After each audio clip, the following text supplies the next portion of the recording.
Welcome to Get Your Mind Right, Boots on the Ground, where we spotlight professionals in the field who have overcome challenges and how they work through them. Their stories offer real-world insights and tips for thriving in today's competitive landscape. Hey, welcome back to Get Your Mind Right. This is the world's only daily video podcast, especially for merchant services and digital marketing professionals. Now, with me is Evolve's RA, Whitney Johnson. Good morning, Whitney. Good morning. So Whitney's here to help me out. This is a special Boots on the Ground edition. These are for people that are out there in the trenches on the front lines, interacting with our folks, making solutions happen, generally making it happen on a daily basis. Now, this is all sparked from a huddle you did a few weeks ago, and I gleaned some things out of this. And one of the topics I want to start with today is that how reps are sometimes afraid to tell their merchants, I don't know. Can you extrapolate on that? For sure. So we've seen this play out, right? And really what I think it comes down to, it's an ego thing, right? You know, you're expected to be the professional and you're expected to have all the answers. And, you know, I don't think that's a practical way of doing business because there are new solutions all the time. Things are changing all the time. There is no way you as a rep, if, you know, you're constantly out there making deals, you're not going to know all the ins and outs of these things, or a merchant might have a really specific inquiry about something.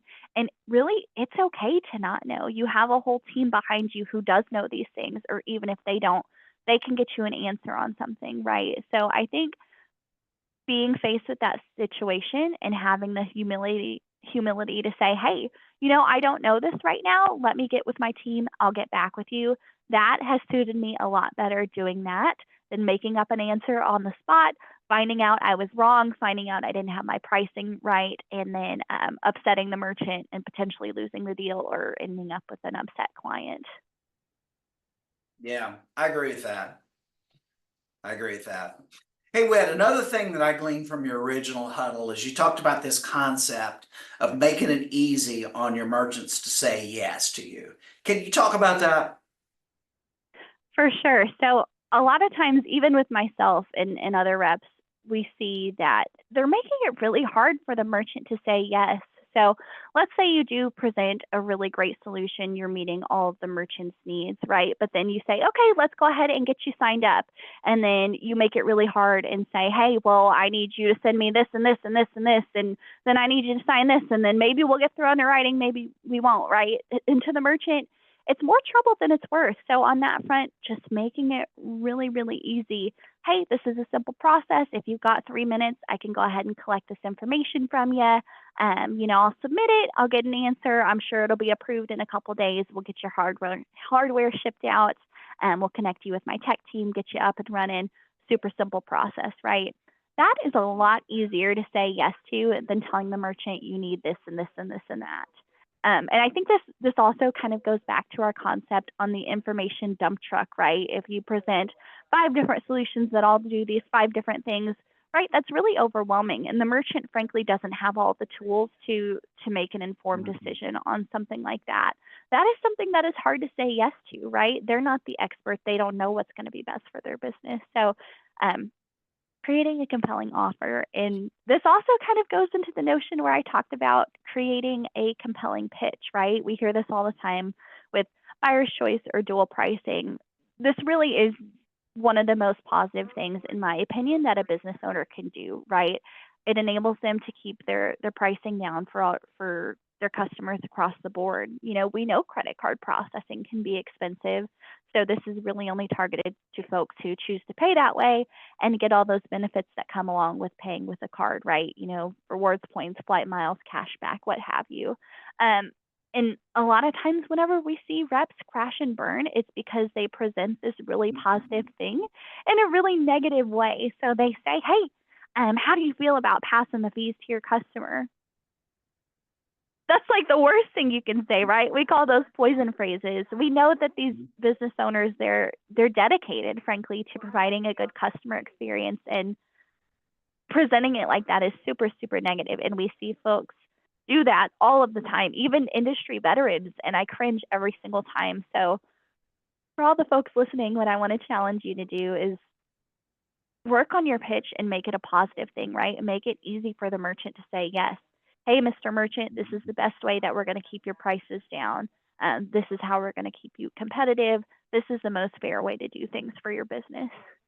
I love that you address this. I think about this all the time. My oldest son, he played baseball. He started playing baseball. He was like 5 or 6 years old. And when you think about anything you can do in athletic endeavor, probably swinging a baseball bat, there may be more mechanics involved in that movement than anything, right?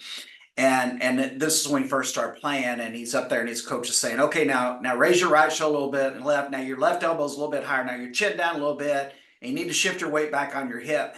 And he spit out like 15 things he needed to be doing at once. And by the time he got to the end of it, I don't even think I can remember two of them, but much less, what a 5-year-old might be able to do, right? So, I mean, that's just too much to remember. And I think that lesson applies to us as adults, especially what we're doing is that the people we're dealing with, I mean, they're overwhelmed, especially small business owners, right? It's just like they feel like they're under siege, a lot of times even from their own government, right? So we have to make this a very simple, easy to understand proposition that the benefits that are gonna be tangible to them, and they're gonna be valuable to them, and that we're gonna make it easy for them to realize that. So I know I stepped on your time here, but I'm really glad that you brought that point up. Now, another note I made from your earlier huddle is you said something about blindly sending out a DocuSign agreement or a contract in that. Yeah, that's horrible. So we've talked about this, and frankly, I think maybe it's a little bit desperate too. So you want to build the rapport with your merchant. You want to get friendly with them. You want to meet their needs, right? Because I mean that's who you are. You're the professional. You're doing all of that. So I think blindly emailing contracts, it's kind of sketchy, frankly. But on that same tangent, blindly emailing proposals as well. We have a really great template that we use where we can plug in a merchant's numbers and get a good idea of what they're paying currently versus what they might be with Evolve if they are really looking for those savings. And we see reps all of the time. They take that proposal, they email it to the merchant, and they say, "Hey, here's what we're going to do for you. Let me know when you're ready to sign up." And then they don't hear back from the merchant. And it's so bizarre because the merchant was so hot, they were ready to go. And as it turns out, the merchant took that proposal back to their current provider. They said, "Hey, here's what this person's matching, or here's what this person is offering me. Can you please match it? I don't want to go through all the trouble of making this change." And the rep lost the deal. So really, the simple way to avoid that. So as far as taking numbers to customers, definitely provide them, but I wouldn't provide all of the nitty gritty details that show all of those things, just because they can take that to their competitor. And frankly, most merchants, they don't know what a basis point is. They don't know what a per item is. They don't know what a monthly hosting is. So big picture stuff. Yeah, you took that in a little different direction than I thought you were going to go. I think it's equally valid, and I'm glad you did. Yeah, the other thing that I learned on this is that I was guilty of this too, some of the stuff out on DocuSign, and what happened to me a few years ago was a guy sent me something in DocuSign. And for me, when someone sends me something in DocuSign, it's acute pain, right? Because I'm signing on behalf of the company. There's legalese there. It means I've got to clear my mind out. I got to focus in on what I'm signing. I got to print it out. It goes to the bottom of my work pile. It's my least favorite thing to do, but it's incumbent upon me, and I'm compelled to do that, right? So a few years ago, what a guy did, he goes, "John, I'm gonna send this to you in DocuSign." Immediately, I'm like, oh, the dread comes in. He said, "Hey, do you have a few minutes right now?" And I said, "Sure." And he goes, well, okay. He goes, "Well, just stay on the line with me." So we're on a video call like you and I are right now. And he sent it to me, and he says, "Well, let me walk you through this document." Right. And it was like a 2-minute call. He told me some things. "Hey, you might be concerned about this. Here's what the pricing is. Here's what you're committing to. Here's some legalese on here." And guess what he got after 2 minutes? He got me to sign it. Right. And I thought, oh my gosh, the answer was in front of me the whole time. So you know that I as you may have heard me talk about this before, but I really pound our reps on this. You know, don't send these things out blindly. Do your customers a favor. This goes to your point you made earlier. Make it easy on them to say yes. You know, that's what you're there for. You're hold their hand. You're going to walk them through their points on it, and you're going to get the contract executed and get them on their way to enjoying the benefits that you proposed to them. For sure. And I think that goes into what we discussed earlier about setting those proper expectations. So, hey, Mr. Merchant, I'm going to collect this information from you. I'm going to go ahead and put it into the paperwork. I never see any of my merchants in person, so it's all over e-sign. Hey, I'm going to send you this e-sign document. It's super simple. It's just a link. All you got to do is click through it. Do you have a couple minutes right now? I can walk you through everything. Most of the time, I would say 99 times out of 100, merchants don't have any questions, right? They just have some issues with the e-sign document. And setting those expectations as well whenever you send over that that application. Say, hey, we've got this signed. Go ahead, snap a picture of your business license. Go ahead, snap a picture of your driver's license for me, or whatever. Go ahead and send that over. Get them approved in no time. So setting those expectations, again, making it easy to say yes.